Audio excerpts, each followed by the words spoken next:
या देवी सर्वभूतेषु मां चंद्रघंटारूपेण संस्थिता।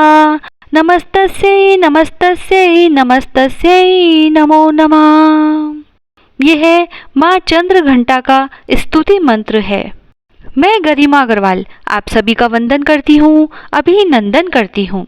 नवरात्रि के तीसरे दिन मां चंद्रघंटा की पूजा की जाती है। मां चंद्रघंटा का नाम दो शब्दों से मिलकर बना है। चंद्र जिसका अर्थ है चंद्रमा और घंटा जिसका अर्थ है घंटी। देवी का नाम उनके माथे पर रखी गई घंटी के आकार के आधे चंद्रमा से लिया गया है। उन्हें देवी चंद्रखंड के रूप में भी जाना जाता है। देवी दुर्गा का यह तीसरा रूप उनकी पूजा करने वालों को शक्ति और वीरता प्रदान करता है और माना जाता है कि उनके सभी दुख दूर हो जाते हैं। भले ही देवी चंद्रखंड देवी पार्वती का अधिक मजबूत रूप है, लेकिन ऐसा माना जाता है कि वह केवल तभी प्रकट होती है जब किसी मुद्दे पर उग्र होती है, नहीं तो वह शांत स्वभाव की ही होती है।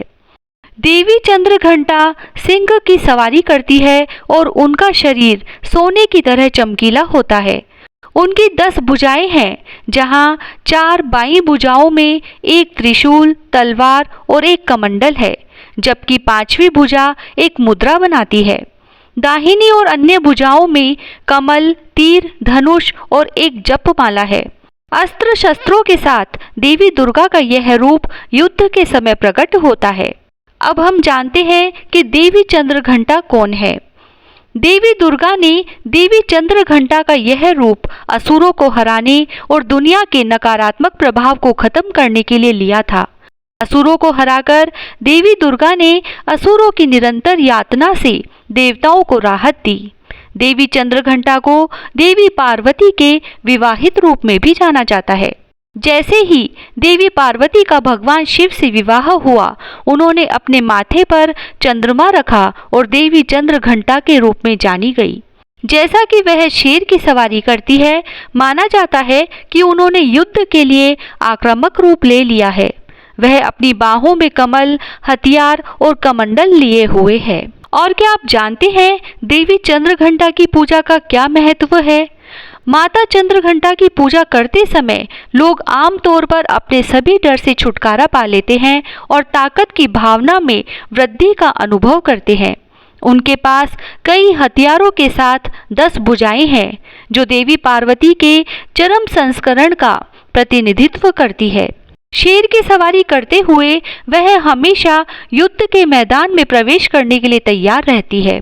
तंत्र साधना के अनुसार देवी चंद्रघंटा का यह रूप मणिपुर चक्र को जागृत करता है। देवी चंद्रघंटा ग्रह से दुष्टों का सफाया करने के लिए हमेशा तैयार रहती है। जो लोग चंद्रघंटा मां की पूजा करते हैं, उन लोगों को उनकी कुंडली में मंगल ग्रह के दोषों से छुटकारा मिल सकता है। इसीलिए हमेशा नवरात्रि के तीसरे दिन देवी चंद्रघंटा की पूजा करनी चाहिए। उचित विधि से देवी की पूजा करने से व्यक्ति के पापों का नाश होता है। देवी चंद्रघंटा के आशीर्वाद से विवाहित जोड़े ऐश्वर्य और समृद्धि के साथ एक सुखी वैवाहिक जीवन जीते हैं। जैसे जैसे विवाहित जोड़े उनकी पूजा करते हैं, वह अपने वैवाहिक जीवन में आने वाली कई समस्याओं का समाधान आसानी से कर सकते हैं। देवी चंद्रघंटा परिवार की रक्षक है। वह शुक्र ग्रह से जुड़ी हुई हैं। यदि आपकी कुंडली में शुक्र किसी भी तरह से प्रभावित है, तब देवी चंद्रघंटा की पूजा करने से मदद मिल सकती है। आज इस वीडियो में हम आपके लिए मां चंद्रघंटा की 2 कथाएं लेकर आए हैं। तो आइए सुनते हैं पहली कथा। जब भगवान शिव ने देवी पार्वती से कहा कि वह किसी से विवाह नहीं करना चाहते हैं, तब वह नाराज हो गई। देवी पार्वती को इस तरह से देखकर भगवान शिव भावनात्मक रूप से आहत हुए। इसीलिए देवी पार्वती से विवाह करने के लिए बारात लेकर भगवान हिमवान के घर गए। बारात में कई प्रकार की जीवित प्रजातियां, देव, भूत और अघोरी शामिल थे। अपने दरवाजे पर बारात को देखकर देवी पार्वती की मां डर के मारे बेहोश हो गई। देवी पार्वती तब अपने परिवार को शांत करने की कोशिश कर रही थी। इसके बाद उन्होंने देवी चंद्रघंटा के रूप में भगवान शिव के दर्शन किए और उन्होंने शिव को दूल्हे के रूप में घर में प्रवेश करने के लिए विनम्रता से मनाने की कोशिश की। भगवान शिव ने उनकी बात मान ली और खुद को कई प्रकार के गहनों से सुसज्जित कर दूल्हे का रूप धरकर माता पार्वती के घर में प्रवेश किया। माँ चंद्रघंटा की दूसरी कथा। महिषासुर नाम के एक असुर ने स्वर्गलोक पर आक्रमण किया। उसने स्वर्गलोक पर सफलतापूर्वक शासन करने के लिए भगवान इंद्र को हराया। युद्ध के मैदान में हार के बाद देवता स्वर्गलोक से भगवान की मदद लेने के लिए त्रिदेव के पास गए।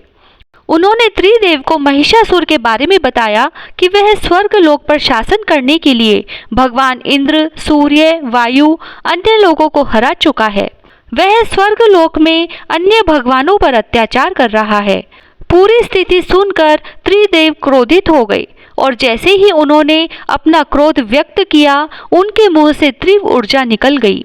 यह ऊर्जा सभी 10 दिशाओं में फैल गई थी। तभी सबके सामने उस ऊर्जा ने एक देवी के रूप को धारण किया। भगवान शिव ने अपना त्रिशूल देवी को दिया और भगवान विष्णु ने उन्हें चक्र दिया। अन्य भगवान भी देवी को अपने सभी हथियार प्रदान करने के लिए एकत्र हुए। भगवान इंद्र ने देवी को अपना चंद्रमा और घंटी भेंट की। भगवान सूर्य ने अपनी ऊर्जा और तलवार दी। अंत में उन्हें सवारी करने के लिए एक शेर भी दिया गया। सभी हथियारों और शक्ति के साथ देवी चंद्रघंटा महिषासुर के साथ युद्ध करने के लिए रवाना हुई। चूंकि देवी का चेहरा बहुत सारी ऊर्जा का प्रतिनिधित्व करता था, महिषासुर देखकर डर गया था। फिर भी उसने अपने असुरों को देवी पर हमला करने का आदेश दिया। देवी दुर्गा को हराने के लिए सभी असुर युद्ध के मैदान में थे। कुछ ही समय में देवी दुर्गा ने उनमें से प्रत्येक पर विजय प्राप्त कर ली। फिर उसने महिषासुर का वध किया और सभी भगवानों को उसके कब्जे से मुक्त कर दिया और स्वर्गलोक उन्हें वापस कर दिया। अब हम जानते हैं कि माँ चंद्रघंटा को कौन सा रंग और कौन सा भोग पसंद है। देवी चंद्रघंटा की पूजा हमेशा पीले वस्त्र पहनकर करनी चाहिए। इसका कारण अपनी सवारी के लिए देवी का प्रेम है, सिंह, जो पीले रंग का होता है। इसीलिए जब भी माँ चंद्रघंटा की पूजा करें तो पीले वस्त्र पहनकर करें। तथा देवी को कौन सा भोग लगाएं। देवी के हर रूप को एक अलग प्रकार का प्रसाद चढ़ाया जाता है। ऐसा कहा जाता है कि प्रसाद देवी के प्रति आपकी भक्ति का प्रतिनिधित्व करता है। देवी चंद्रघंटा को हमेशा दूध से बनी मिठाइयों से ही भोग लगाना चाहिए। इसे देवी को अर्पित करने के बाद स्वयं खाएं और दूसरों को भी अर्पित करें। ऐसा माना जाता है कि देवी को यह प्रसाद चढ़ाने से आपके सभी दुखों का अंत हो जाएगा। माँ चंद्रघंटा आपकी सभी मनोकामनाएं पूरी करे। जय श्री राधे।